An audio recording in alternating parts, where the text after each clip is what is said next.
नमस्कार, मैं हूं गंगेश गुंजन।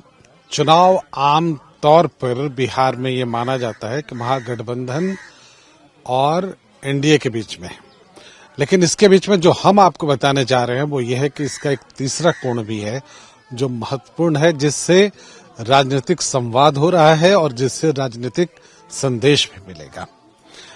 हमारे साथ प्रणव प्रकाश जी हैं, इंजीनियर प्रणव प्रकाश जी भी हैं, और इस बात की पूरी संभावना थी कि शायद किसी दल के आप प्रत्याशी होते।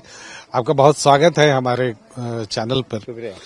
और हम लोग सब ये जानना चाहते हैं कि चूंकि जो आसपास के क्षेत्र के लोग हैं उनमें जो आपको लेकर एक ओपिनियन है, या आपकी शिक्षा दीक्षा को लेकर, या आपके काम को लेकर, क्या वाकई आपको ऐसा लगता है कि मौजूदा राजनीतिक जो दौर है उसमें योग्यता का स्थान थोड़ा कम हो गया है, जो आपको इस तरह से उतरना पड़ रहा है?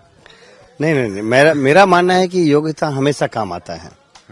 और योग्यता जो समाज में जो अच्छाई है और जो आपके चरित्र को डिफाइन करता है, आपके कैरेक्टर को डिफाइन करता है, उसमें सबसे महत्वपूर्ण है कि आप अपने काम के प्रति कितने ईमानदार हैं।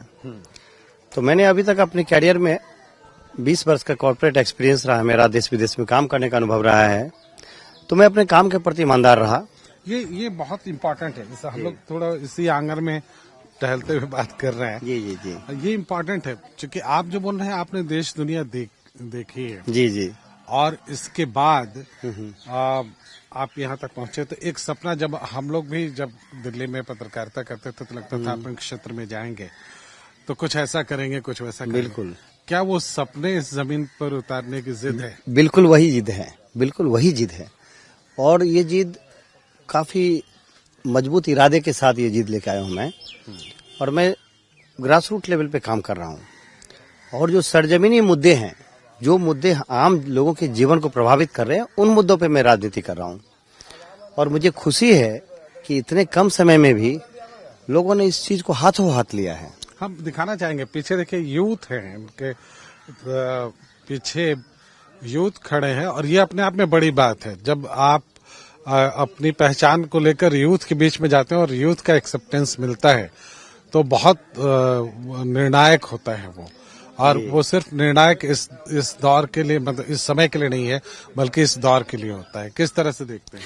जी बिल्कुल। अगर आप देखिए, हम लोग ग्रामीण परिवेश के आदमी हैं। यहाँ मधेपुरा में काफी सारे हम लोग ग्रामीण परिवेश में हैं। यहाँ पे जो यूथ है उनकी समस्याएं कोई बड़ी समस्या नहीं है। उनकी जो मूलभूत समस्या है वो है रोजी रोजगार की। आप एक अच्छा रोजगार का व्यवस्था उनके गांव में करिए, बगल के कस्बे में करिए, बगल के शहर में कर सकते हैं। आप कृषि आधारित छोटे उद्योग लगा सकते हैं और इसकी भरपूर संभावना है इस एरिया में।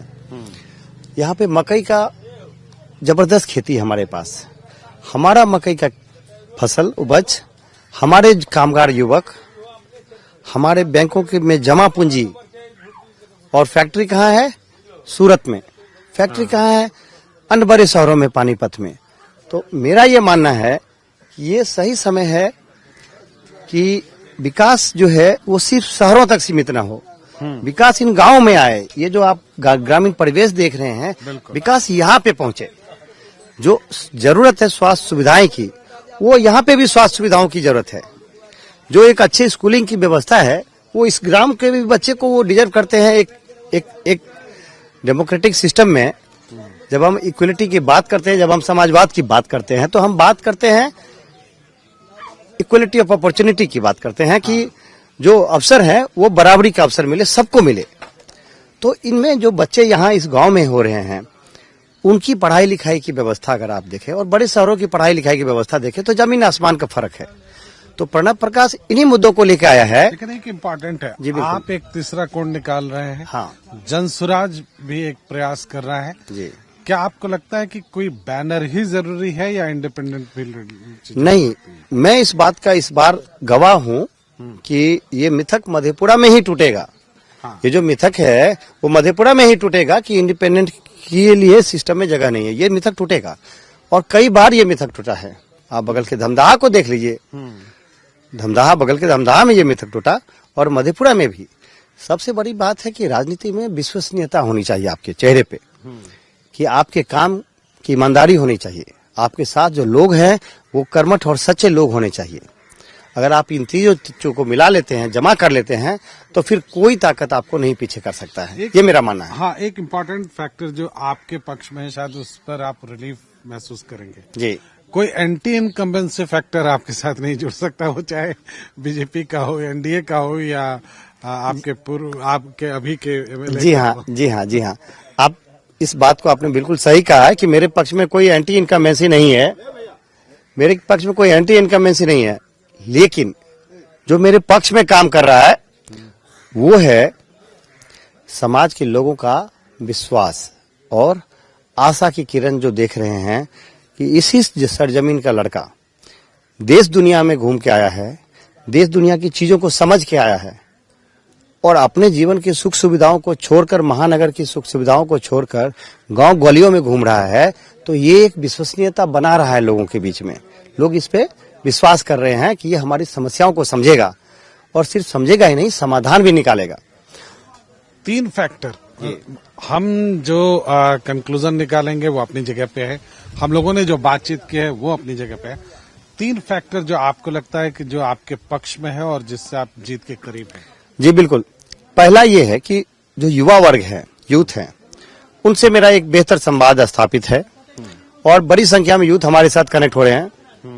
बड़ी संख्या में यूथ हमारे साथ कनेक्ट हो रहे हैं और वो यूथ हैं जो पढ़े लिखे यूथ हैं, जो टीआरई 1, 2, 3 में 2-3 नंबर से छोटे हैं, जिनके एग्जाम्स रिजल्ट्स।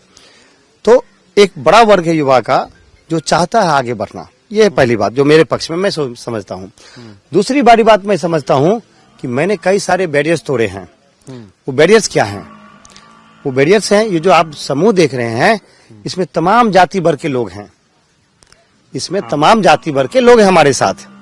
आप अगड़े को लीजिए, पिछड़े को लीजिए, आप अति पिछड़े को लीजिए, आप दलित को लीजिए, आप महादलित को लीजिए, आप अल्पसंख्यक को लीजिए, आप महिला वर्ग को लीजिए।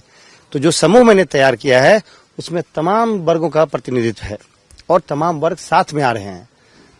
बगल की पंचायत में आपने मदनपुर में देखा था, तमाम जाति बिरादरी के लोग खुले दिल से मेरा स्वागत कर रहे थे। तो ये एक दूसरी बड़ी चीज है जिसको मैं समझता हूं कि मैंने जात बिरादर को तोड़ा है यहाँ पे। अब तीसरी चीज जो मैं समझता हूं कि मेरे अंदर समाजवादी खून दौड़ रहा है और मधेपुरा समाजवाद की धरती है और जब तक ये समाजवाद की धरती जिंदा है, समाजवाद में विद्रोह के लिए जगह है और समाजवाद में विद्रोह के लिए कहा गया है कि जब आप विद्रोह करते हैं, आपका कार्यकर्ता आपके साथ है, लोग आपके साथ है। तो समाजवादी धारा में जो बराबरी की बात मैं कर रहा हूं, पुरजोर मेरी कोशिश है और लोग इस बात के द्योतक भी हैं। जो मेरे परिवार की पृष्ठभूमि है, पारिवारिक पृष्ठभूमि, बिल्कुल समाजवाद के पृष्ठभूमि से आता हूं। मेरे नाना जी से, मेरे पिताजी से, वो सब के सब समाजवादी पृष्ठभूमि से आते हैं। तो ये मेरे तीसरी बड़ी चीज है जिसको मैं मानता हूं कि मेरी पृष्ठभूमि जो समाजवादी पृष्ठभूमि है, जिसके कारण इस समाजवादी धरती पे लोग मुझे एक्सेप्ट कर रहे हैं। चलिए, और एक फैक्टर अगर आप इस एरिया में घूम रहे हैं मधेपुरा में, जो हमने महसूस किया, मेरा अनुभव ये है कि अगर आप 25 लोगों से बात करेंगे तो 15 लोग ये आपको निश्चित रूप से बोलेंगे कि प्रणव प्रकाश जी बहुत अच्छे व्यक्ति हैं और हम सब चाहते हैं कि वो अच्छा करें। और बाकी लोग के बारे में क्या क्या कहते हैं वो शायद पार्शलिटी हो जाएगी, इसलिए हम उस पर नहीं चर्चा करेंगे। लेकिन ये एक एंटी इनकम्बेंसी फैक्टर आपके साथ नहीं है और दूसरा कि लोग आपके समर्थन में हैं। अब ये वोटर में कन्वर्ट कैसे होंगे वो शायद आपकी जिम्मेदारी रह जाएगी। जरूर जरूर जरूर जरूर। बहुत धन्यवाद हमारे साथ जुड़ने के लिए। शुक्रिया, thank you so much, thank you.